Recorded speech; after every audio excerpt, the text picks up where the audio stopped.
So ఇంత మునుపు recording లో మనం భ్రమల గురించి మాట్లాడుకున్నాం. ఎలా తొలగించుకోవాలి ఏంటి, అసలు భ్రమ అనేది అంటే ఏంటి, భూమి మీదకి వచ్చిన తర్వాత ఒక మందమైన పదార్థం, అది అది ఎట్లాగా మనుషుల మీద ఇన్ఫ్లుయెన్స్ చూపిస్తుందని మాట్లాడుకున్నాం కదా. ఇది ఏది సత్యం, ఏది నిత్యం, ఏది అబద్ధం, ఏది నిజం అనేది ఏమీ తెలియకుండా ఉంచేదే మాయ, ఆ ముసుగు, లేదా ఒక దట్టమైన పదార్థం, అదే భ్రమ. అంటే అంటే దేని నుంచి ఇది దట్టంగా దట్టంగా ఫామ్ అయ్యి మన మీద మనల్ని దేని నుండి దూరం చేస్తుంది? ఆ భ్రమ అనేది వాస్తవం నుండి దూరం చేస్తుంది, సత్యం నుండి దూరం చేస్తుంది. నిజానిజాలు అంటే సత్యం ఏమిటో తెలుసుకోనివ్వదు మనకు. మనకే కాదు, అందరి మీద పనిచేస్తుంది. సత్యం అనేది ఎవడు మాట్లాడు.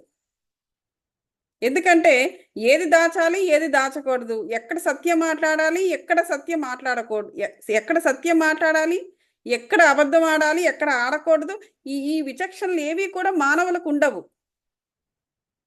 కాబట్టి తెలుసుకోవాలనుకునేవాడు కూడా తెలుసుకోలేడు, వీడు చెప్పడు, వాడికి తెలియదు, దొందుకు దొందే అనమాట. సో బ్రహ్మ అనేది ఆ విధంగా దట్టంగా, అంటే ఇద్దరినీ కూడా వాస్తవానికి దూరం చేసేస్తుంది, సత్యాన్ని గ్రహించనివ్వదు. వీడు సత్యం మాట్లాడు, వాడికి సత్యం తెలియదు, అలాంటి పరిస్థితిలో అందరినీ పెడుతుంది. సో ఇలా ఎందుకు జరుగుతుంది? సరే, సత్యం నుండి దూరం చేస్తుంది. సత్యము అనేది కూడా ఒక ఎనర్జీ, రైట్, ఒక ప్రకంపన. వాస్తవము అనేది ఒక ప్రకంపన. ఆ ప్రకంపనల నుండి, ఆ ప్రకంపనలకు మనల్ని కనెక్ట్ కానివ్వదు. అందువల్ల మనకు అజ్ఞానంలో ఉంటాము. ఈ భ్రమ అనే దాంట్లోనే ఉండిపోతాం అనమాట, అజ్ఞానంతో ఉండిపోతాం అనమాట. సో ఆ భ్రమ అనేది ఎప్పుడెప్పుడైతే ఎలా ఎలా మెల్లమెల్లగా తొలుగుతూ ఉంటుందో ఆటోమేటిక్గా మనము హయ్యర్ ప్రకంపనలకు కనెక్ట్ అవ్వడం మొదలు పెడతాము. ఎప్పుడైతే కనెక్ట్ అవ్వడం మొదలు పెట్టామో మన చైతన్యం పెరుగుతూ ఉంటుంది, మన కాన్షియస్నెస్ చైతన్యం పెరుగుతూ ఉంటుంది. ఇంకా అలా అలా అలా అలాగ మన కనెక్టివిటీ హయ్యర్ లెవెల్లో వెళ్ళిపోతుంది అనమాట. ఎప్పుడైతే ఈ భూమి మీద ఉన్న ఈ భ్రమలు మన నుంచి దూరం అవుతాయో మనము దేవునికి దగ్గర అవుతాము. ఓకే. సో ఈ భ్రమలు అనేవి ఏం చేస్తుంది అంటే మనకి ఒకటి రావాల్సిన దాన్ని ఆపేసి ఇంక దేన్నో ఇస్తుంది అనమాట. ఇంకా మానవుడు దానికి అడ్జస్ట్ అవ్వడం మొదలు పెడతాడు. మన సోల్ ప్లాన్ ప్రకారము మనకేదో రావాల్సింది ఉంటుంది, మనం ఏదో చేయాల్సింది ఉంటుంది, కానీ ఇది అలా చేయదు, దానికి ఆపోజిట్గా చేయిస్తుంది లేదా ఆపేస్తుంది. అది ఆపేసేసి తానేదో ఇస్తుంది. మనిషికి ఏం తెలియదు కదా, వీడు అజ్ఞానంలో ఉన్నాడు కదా, ఈ వచ్చిందే దక్కన్నట్టు దీంతో అడ్జస్ట్ అయిపోతుంటాడు. ఆ విధంగా సోల్ ప్లాన్ అనేది డీవియేట్ అయిపోతూ ఉంటారు మానవులు ఈ మాయ వల్ల. అది ఇలాంటివన్నీ జరుగుతూ ఉంటాయన్నమాట. ఓకే. అయితే న్యాయ నిర్ణయాలు చేయకుండా భ్రమలు తొలగించుకొని చూడండి. న్యాయ నిర్ణయాన్ని ఇప్పుడు మనం జడ్జిమెంట్లు ఎక్కువ చేస్తుంటాడు మానవుడు. ఆ జడ్జిమెంట్లు చేసే శక్తి ఎక్కడి నుంచి వస్తుంది? ప్రధాని మీద జడ్జిమెంట్, ప్రధాని జడ్జి చేయడం, వాళ్ళ గురించి వీళ్ళ గురించి, లేకపోతే ఆ విషయము ఈ విషయము. సో ఎప్పుడైతే నువ్వు జడ్జి చేసావో నీ యొక్క కెపాసిటీ లిమిట్ అయిపోతుంది. నువ్వు ఫలానా జడ్జి చేస్తే అక్కడికే నువ్వు డిసైడ్ అయిపోయావు అనుకో, నువ్వు సత్యాన్ని ఎలా తెలుసుకుంటావు? అలా నేను తెలుసుకోనివ్వదనమాట ఈ భ్రమ అనే మాయ. ఈ భూమి మీదలో ఈ దట్టమైన పదార్థం, నువ్వు ఆల్రెడీ డిసైడ్ అయిపోయావు వాడి గురించి, ఇది అది అనేసి, ఇక సత్యం ఏంటో తెలుసుకోనివ్వదు. వాడు ఎలాగో చెప్పడు, వాడి మీద మాయ బ్రహ్మాండంగా పనిచేస్తూ ఉంటుంది. సో నీకు కూడా ఇలా చేస్తుంటావు అన్నమాట ఆ విధంగా. సో న్యాయ నిర్ణయాలు చేయడం మొదలు పెడితే వాస్తవాన్ని చూడలేరు, అదే ఇప్పుడు నేను చెప్పింది. ఇతరులతో పోల్చుకోకుండా గమనించాలి. అదొకటి కంపారిజన్, ఒకటి టూ మచ్ కంపారిజన్. ఈ ఈ ఇవన్నీ లో ఎనర్జీస్ అన్నమాట. ఈ మాయ అనేది భూమి తనకు దగ్గరగా ఉండే ఎనర్జీస్, ఇవన్నీ కూడా భూమికి దగ్గరగా ఉండే ఎనర్జీస్, లో ఎనర్జీస్ అన్ని వీటితోనే కనెక్ట్ చేస్తూ ఉంటుంది అనమాట. కంపారిజన్ ఒకటి చాలా బ్యాడ్ హ్యాబిట్. మన ఆలోచనలను ప్రొజెక్ట్ చేయకూడదు. జరగబోయే వాటి గురించి విలువలు నిర్ణయించడము, కథలు సృష్టించడం మానేయాలి. అదే ఇవి కంపారిజన్ చేయడము, దాని గురించి మన ఆలోచనలను అదే కరెక్టు అనేసి అది మళ్ళీ మనం అనుకోవడమే కాకుండా 10 మంది చేత అదే కరెక్ట్ అనిపించాలని కూడా ట్రై చేస్తుంటారు కొంతమంది. తాను చెప్పిందే కరెక్ట్ అని అందరూ కూడా ఒప్పుకోవాలి. ఆ విధమైన లెవెల్‌లో కూడా పనిచేస్తూ ఉంటారు. ఉదాహరణకు మీరు సూర్యాస్తమయాన్ని గమనించండి. ఆకాశంలో బంగారు లేక ఎరుపు రంగు చూచి సూర్యుడు కొండల వెనక వెళ్ళి ఉన్నాడని అంటాము. ఒక విషయానికి మన ఇంటర్ప్రిటేషన్స్, ప్రొజెక్షన్స్ ఇచ్చి నిర్ణయం చేసి కలర్‌ని పూస్తాము. భ్రమలు తొలగించుకొని కథలు అల్లడం ఉన్నది ఉన్నట్లుగా మాట్లాడాలి. అదే.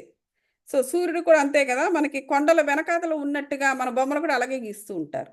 ఎప్పుడైనా చిన్న పిల్లల బొమ్మలు వాళ్ళు మొట్టమొదటి వాళ్ళకి పెన్సిల్ ఇస్తే ఫస్ట్ వాళ్ళు గీసేది ప్రకృతే. ఎందుకంటే వాళ్ళెప్పుడూ కూడా ఆధ్యాత్మిక మైండ్ ఉంటుంది. ఆ ఆధ్యాత్మిక మైండ్ తోటి వాళ్ళు కనెక్ట్ అయ్యి ఉంటారు. సో, సూర్యుడు వేసేస్తూ ఉంటారు. ఇంకొంచెం పెద్దగా అయిన తర్వాత కొండలు ఎందుకంటే మనం చెప్తాం వాళ్ళకి. కొండల వెనకాతల కొండ వెనకాతల నుంచి సూర్యుడు వస్తున్నాడని చెప్తారు. ఎవడికి తెలుసు కొండల వెనకాతల నుంచి వస్తున్నాడా? ముందు నుంచి వస్తున్నాడా? అది మన భ్రమ. మనకలా కనిపిస్తూ ఉంటుంది. వాళ్ళు అలాగే గీస్తూ ఉంటారు పిల్లలు కూడా. 2 కొండలేసేసి దాని మధ్యలో నుంచి సూర్యుడొస్తున్నట్టు. ఆడ కొండలు ఉండాల్సిన అవసరం లేదు. ఉంటే ఉండొచ్చు, లేకపోతే లేకపోవచ్చు. ఆడ కొండలేమీ లేకుండా నాకైతే నా వర్క్ ప్లేస్‌లో ఎర్లీ మార్నింగ్ నేను ఉద్యోగానికెళ్తాను.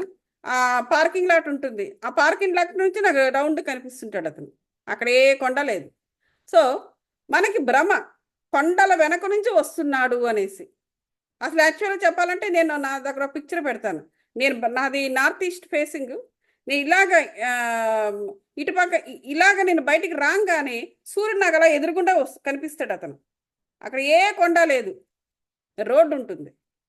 చాలా అది ఒక ఒక ఎక్కడో ఉంది పిక్చర్ చూపిస్తాను నేను. అద్భుతంగా. అలాగ నడుస్తూ, నడుస్తూ ఆయన పట్టుకున్నట్టుగా అతన్ని ఇలా పట్టుకొని అందుకొని వెళ్ళిపోవచ్చు అన్నట్టుంటుంది. సో, కాబట్టి అది మన భ్రమ. ఆ కొండల వెనకాతల నుంచి ఆయన వస్తున్నాడు అని. ఆ కొండలు లేని వాళ్ళకి తెలుస్తుంది అక్కడ ఏ కొండ లేదని. సో, ఆ పిక్చర్ పెడతాను తప్పకుండా. అలాగా ఆకాశంలో అలా అనిపిస్తూ ఉంటుంది అని చెప్తున్నారు. ప్రతి ఒక్కరు తమ భావాలను ఇతరుల మీద రుద్ది న్యాయ నిర్ణయాలు చేస్తుంటారు. ఇది ఎక్కడి నుంచి వస్తుంది ఇది? ఆ ప్రకంపన. వాళ్ళు కూడా కావాలని చెయ్యరు. ఎవరు కూడా ఎవరిని దూషించరు. ఎవరు ఎవరిని కూడా ఇదిగా చూడాలని అనుకోరు. కానీ వాళ్ళు చేస్తారు. అదే వాళ్ళ క్యారెక్టర్ అయిపోతుంది. అదే వాళ్ళకి అలవాటైపోతుంది. దానికి కారణం ఏంటంటే, వాళ్ళు కనెక్ట్ అయ్యున్న ప్రకంపనలది. వాళ్ళు అటువంటి ప్రకంపనలకి కనెక్ట్ అవ్వడం వల్ల, వాళ్ళు ఊరికే ఇలాంటివన్నీ చేస్తూ ఉంటారు. కొంచెం వాయిస్ పెద్దదుందనుకోండి వాళ్ళకి, సో 10 మంది వింటారు. వెంటనే ఎవరెవరైతే అటువంటి ప్రకంపనలతోనే కనెక్ట్ అయ్యున్నారో, వారికి అట్రాక్టింగ్‌గా ఉంటుంది వీరు మాట్లాడే మాటలు. వెంటనే పోగవుతారు. ఒక గ్యాంగ్, ఫ్రెండ్స్, గ్రూప్. ఎక్కడికెళ్ళినా వాళ్ళు కలిసెళ్తుంటారు, కలిసొస్తుంటారు. ఎప్పుడు వరకు? ఆ ప్రకంపనలు చెదిరిపోయేంత వరకు. ఒక్కసారి చెదిరిపోయిందనుకోండి మళ్ళీ ఈళ్ళిద్దరి మధ్య పడదు. ఆమె అలాంటిది, ఈమె ఇలాంటిదని చెప్పుకుంటా ఉంటారు. సో, ఇదంతా కూడా ఎనర్జీసే చేస్తున్నవి. వాటి నుంచి ఆ మాయ నుంచి మనిషి బయట పడిపోతే, అప్పుడు వాడి చైతన్యం పెరుగుతుంది. ఎప్పుడూ కూడా ఎదుటివాడిని దూషించడు వాడు ఇంకా. ప్రేమించడం మొదలుపెడతాడు. ఉదాహరణకు ఒక అమ్మాయి చైర్ రోజంతా జనాలను మోస్తున్నందుకు ప్రశంసించదు. ఏంటిది? ఒక అమ్మాయి చైర్ అలాగే తల్లిదండ్రులు తమ పిల్లల మీద భావాలు రుద్దుతారు. అలాగే పిల్లలు తమ భావాలను తల్లిదండ్రుల మీద రుద్ది చెడ్డ తల్లిదండ్రులుగా నిర్ణయిస్తుంటారు. పిల్లలు కూడా కొంతమంది ఒక సర్టెన్ ఏజ్ వచ్చిన తర్వాత తల్లిదండ్రులు అంటే పడరు వాళ్ళు. వాళ్ళకి ఏది నచ్చదు. తల్లి ఏం మాట్లాడినా నచ్చదు. తండ్రి ఏం చెప్పినా వాడికి నచ్చదు. ఆహా! ఆడపిల్లలు కూడా అలాగే ఉంటారు. మగపిల్లలు కొంచెం తొందరగా బయటపడతారు. ఆడపిల్లలు తొందరగా బయటపడరు. కానీ ఇద్దరు ఒకటే.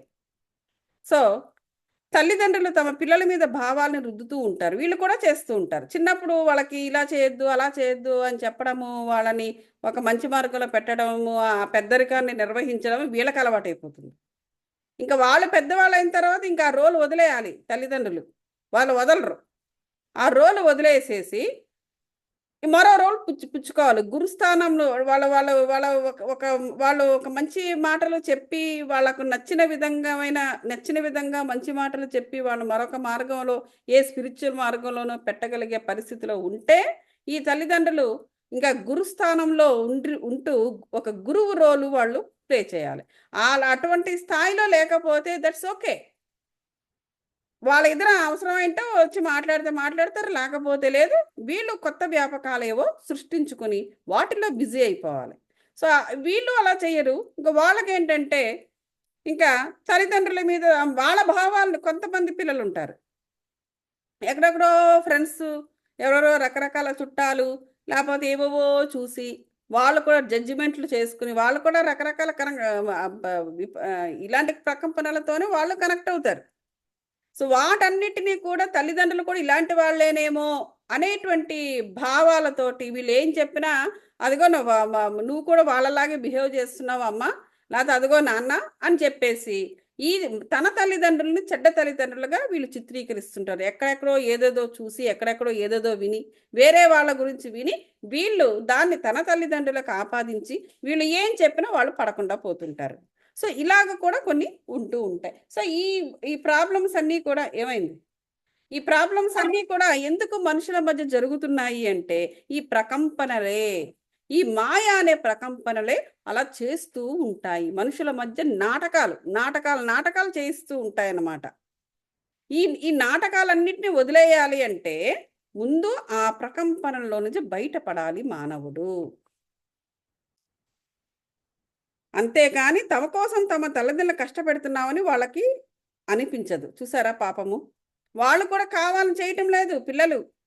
వాళ్ళు కూడా ఎందుకు చేస్తున్నారు, ఇంకా ఇలాంటి ప్రకంపనలతోనే వాళ్ళు కూడా స్పిరిచువల్గా రావాలి. వాళ్ళు కూడా ఇటువంటి ప్రకంపనలతో కనెక్ట్ అవ్వడం వల్ల ఇక తల్లిదండ్రుల మీద వాళ్ళు విజృంభిస్తున్నారు, లేకపోతే వాళ్ళు అలా చెయ్యరు. సో ఇతరులను దయ నిండిన కళ్ళతో చూసినప్పుడే వాస్తవం తెలుస్తుంది. సో తెలియాలంటే ఈ దట్టమైన ఇవన్నీ కూడా వదిలిపోవాలి. ఎవరైనా వారు ఎలా ఉన్నారో అలానే చూడండి, అంటే accept the way it is. నేను చెప్తూ ఉంటాను కదా మెడిటేషన్లో, చుట్టూ ఉన్న సరౌండింగ్స్, మనుషులు, పరుగులు, పిల్లలు, మాటలు, accept the way it is. So ఇది ఒకటి ప్రతి చోట ఉపయోగించాలి.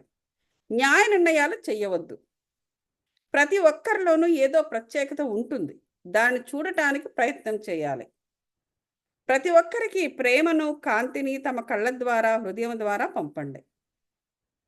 ఇతరులను తన నుండి వేరుగా చూడవద్దు. చూస్తే ఏకత్వం అనే భావన కలగదు. మన నుండి వాళ్ళు వేరే అనేటువంటి భావనతో మనం చూసామనుకోండి, వేరే అంటే ఎలా చూస్తామండి అని ప్రశ్న వస్తుంది. ఎలా చూస్తాము అంటే ఎన్నో ఉన్నాయి మనకి డివిజన్స్. కులం ఉంది, మతం ఉంది, నార్త్ సౌత్ అని ఉంది, నార్త్ వాళ్ళు సౌత్ వాళ్ళు, ఎన్ని లేవు, ఎందుకు చూడలేము వేరేగా? ఆడ మగ అనే ఒక పెద్ద భేదం అదే ఉంది. ఆడ మగ, మనిషి అని చూడడం కాకుండా పొట్టి పొడవు, కలిమి లేమి, ఇలా మనకి ఎన్నో ఉన్నాయి డివిజన్స్. సో ఆటోమేటిక్గా ఈ డివిజన్స్ అన్నీ కూడా ఒక మన బిలీఫ్ సిస్టంలో అంకురించిపోయి ఎప్పుడో ఉన్నాయి కాబట్టి ఈజీగా ఎదుటివాడిని వేరేగా చూడడం చాలా ఈజీగా ఒక కామన్గా కూడా జరిగిపోతూ ఉంటుంది. న్యాయ నిర్ణయాలు మొదలు పెడితే జనులకు సేవ చెయ్యలేరు.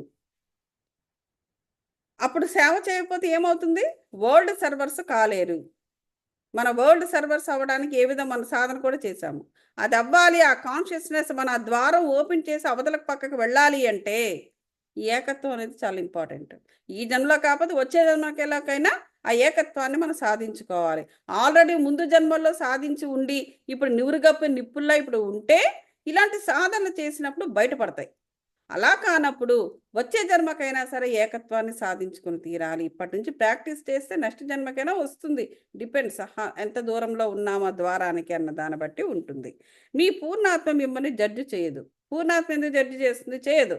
ఎందుకంటే అదే క్రియేట్ చేసి అంశాత్మలుగా మనల్ని ఈ జనన మరణ చక్రాలకు తోసింది కాబట్టి అది జడ్జి చేయదు. దానికి తెలుసు, దానికి బర్డ్ ఐ సైట్ దానికి తెలుసు ప్రతి వాళ్ళు ఎలా పనిచేస్తున్నారు, మొదలేంటి, అదేంటి, అంతమేంటి అన్నది.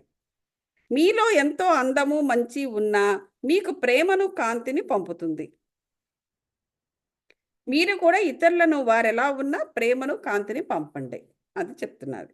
సో ఎప్పుడు కూడా ప్రతి మనిషిలో కూడా ఆ లోపల ఉన్న సెంట్రల్ కోర్ ఎప్పుడు దైవంతో దైవకమైనది. ఆ సెంట్రల్ కోర్ ఎప్పుడు కూడా పూర్ణాత్మతో కనెక్ట్ అయి ఉంటుంది. కనెక్ట్ అయి ఉండడం కాదు, పూర్ణాత్మ నుంచి వచ్చిన అంశాత్మ అది. అందువల్ల అది దైవకంగా ఉంటుంది. మిగతా శరీరాలు 6 శరీరాలు కూడా ఆ జన్మలో ఆ జన్మలో మనకి ఏమేమి చేయాలనుకొచ్చామో దానికి కావలసిన విధంగా తయారవుతాయి అమరిక. ఇక భూమి మీదకొచ్చిన తర్వాత ఇలాంటి దట్టమైన పదార్థాలతో కనెక్ట్ అయిపోయి వాటిని రకరకాలుగా మనమే మార్చుకుంటూ ఉంటాము. కాబట్టి ఆ సెంట్రల్ కోర్ ఉన్నది కదా, దైవకమైనది, దానితో ఎప్పుడు కూడా మనము దానితోని దానికి మనం ప్రేమని కాంతిని పంచాలి. అది ప్రతి మనిషిలో అది చూడాలి మనకి. ఇక మిగతాది వాళ్ళు ఎవరు ఏంటి, వాళ్ళు ఇలా ఉన్నారా అలా ఉన్నారా అనవసరం. అదంతా కూడా వాళ్ళకే అనవసరం. పోయేటప్పుడు అవన్నీ వాళ్ళే వదిలేసిపోతారు. ఇక మనకెందుకు అవన్నీను. సో ఆ లోపల ఉన్న సెంట్రల్ కోర్ మాత్రమే, దానికే మనము దైవం అనేసి మనం భావించాలి. ఇతరుల గురించి వారు ఎలా ఉన్నారో అలా చూడక వాళ్ళ గురించి మీరు కల్పనలో అదే. సో కాబట్టి కనిపించే దానిని బట్టి పైనే చూస్తే ఏమీ తెలియదు. లోపల నుండి పరీక్ష చేసినప్పుడు అదేమిటో తెలియదు. ఏదైనా ఇల్లు బయట నుండి చూసి కొనకూడదు, లోపలికి వెళ్ళి చూసి కొనాలి. అది మన అంతే కదా, ఇల్లు బయట నుండి చూస్తే అంత బాగుంటుంది, లోపలికి వెళితే ఏమైనా ఎక్కడ పగిలిందా లేకపోతే ఏమైనా లీక్ అవుతుందా ఇవన్నీ అప్పుడు మనకు తెలుస్తుంది. కొందరిని వారి గురించి తెలుసుకోకుండానే నిర్ణయం చేసేస్తారు. గొప్ప గొప్ప మాస్టర్స్ గుర్తింపు లేకుండానే మన మధ్యలోనే తిరుగుతుంటారు. కరెక్టే అది. ఎవరు ఏ విధంగా ఉంటారో ఆ విధంగానే మాస్టర్స్ కనబడతారు. అందుకని వారిని గుర్తించలేము. ఇది మాస్టర్స్ గురించి చెప్తున్నారు. గొప్ప గొప్ప మాస్టర్స్ గుర్తింపు లేకుండానే మనలోనే తిరుగుతూ ఉంటారు. అసలు చాలా అసలైన గొప్ప గొప్ప మాస్టర్స్ వాళ్ళ ఐడెంటిఫికేషన్ కోసం చూడరు వాళ్ళు. ఎందుకంటే వాళ్ళ యొక్క మైండ్ సెట్ డిఫరెంట్గా ఉంటుంది. వాళ్ళ ఆత్మస్థాయిని పెంచుకోవడానికి, చైతన్యాన్ని పెంచుకోవడానికి వాళ్ళు ట్రై చేస్తూ ఉంటారు. వాళ్ళకి మంది మార్పులంతా పని లేదు. సో వాడొచ్చి నమస్కారం చేశాడా లేదా, వీడొచ్చి నమస్కారం చేశాడా లేదా, లేకపోతే వాళ్ళొచ్చి అవన్నీ పట్టించుకోరు వాళ్ళు. సో అలా కూడా ఉంది. ఎందుకంటే వాళ్ళకి మరి అటువంటప్పుడు వాళ్ళకి జనాలు ఎవరు పట్టించుకోకపోతే వాళ్ళ జ్ఞానబోధలు ఎవరు వింటారండి? మరి వాళ్ళు ఎలా చైతన్యాన్ని పెంచుకుంటారు? జ్ఞానబోధ ఎలా వాళ్ళు మనుషులు లేకపోతే జ్ఞానబోధ ఎలా చేస్తారు? మరి ఆ జ్ఞానబోధ చేయకపోతే వాళ్ళ ఆత్మస్థాయి ఎలా పెరుగుతుందని క్వశ్చన్ వస్తుంది.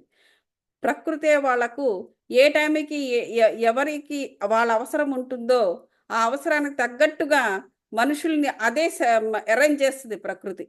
లేకపోతే ఇతన్నే అక్కడ తీసుకెళ్ళి పెడుతుంది. తన అవసరం ఎక్కడ ఉందో, ఈ గురువు యొక్క అవసరము అక్కడ ఎక్కడ ఉందో ఆటోమేటిక్గా ఆ పరిస్థితులన్నీ కూడా ఆ గురువుకి దగ్గర అవుతాయి. తాను చేయాల్సిన లిమిట్ అయిపోతాడు.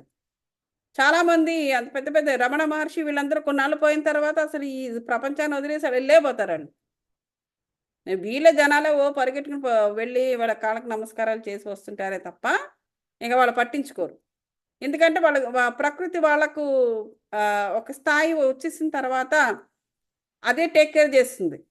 వాళ్ళ అవసరం ఎక్కడుందో ఆ అవసరాన్ని వాళ్ళ దగ్గర తీసుకొస్తుంది, లేకపోతే వీళ్ళనైనా అక్కడ తీసుకెళ్తుంది.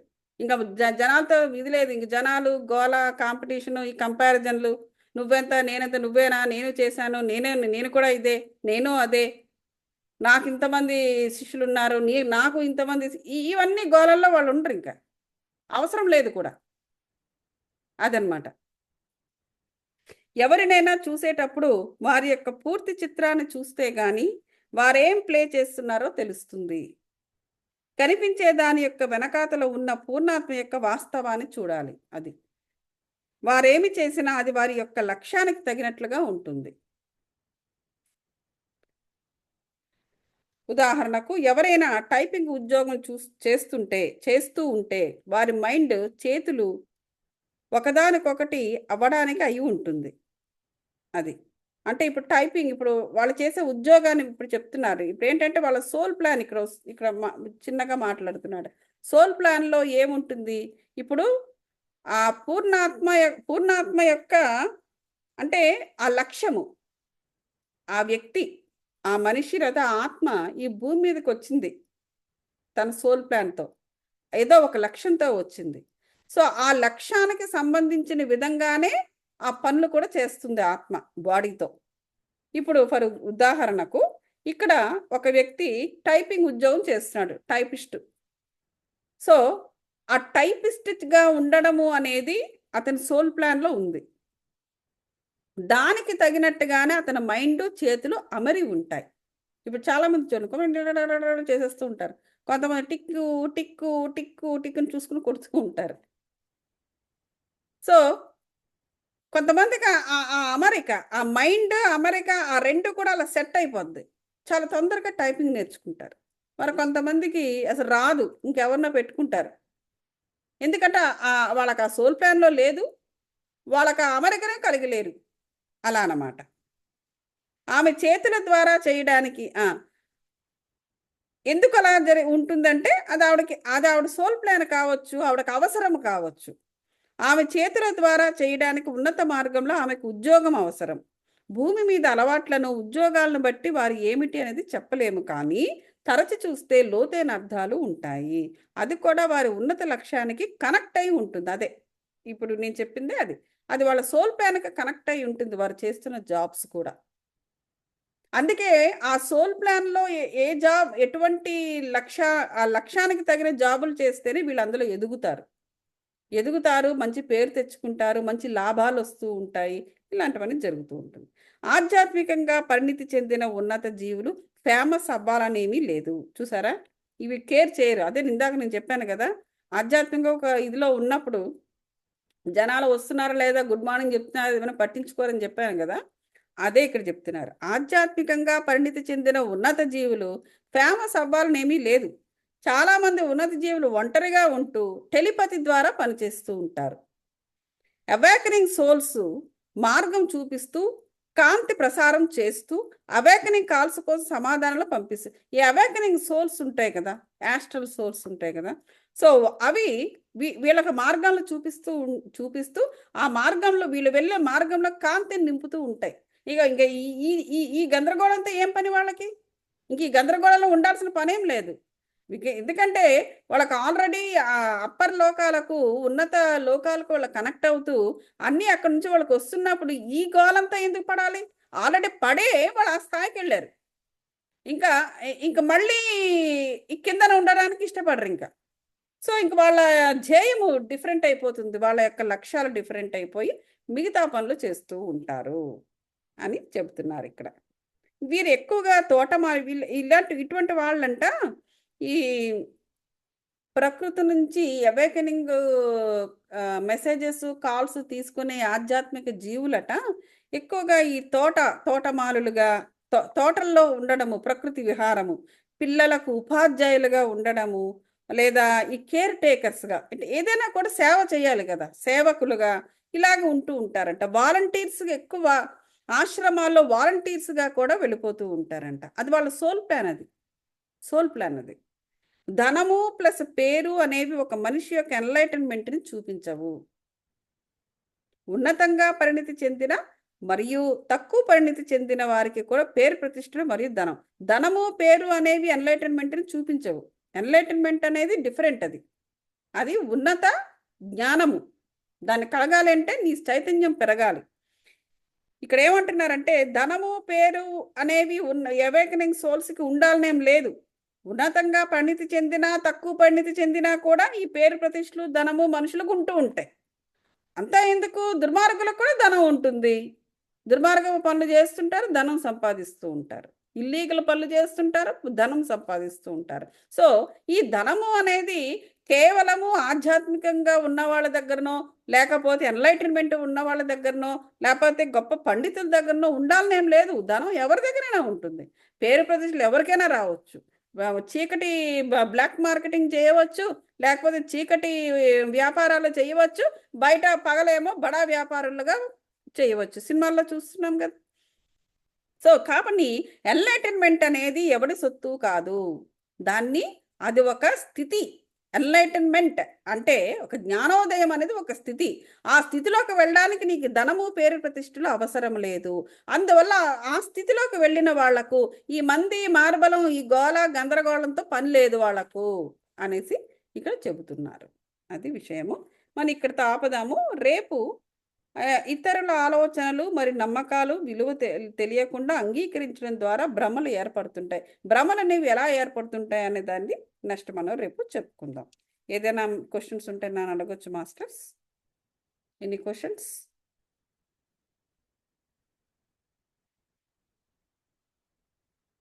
ఏ క్వశ్చన్ లేకపోతే ఇంక మనం ఇక్కడ ఆపుదాం మనం. యా థ్యాంక్స్ అండి. థ్యాంక్ యూ పద్మజ గారు. రేపు మళ్ళీ ఇదే టైంకి కలుద్దాం.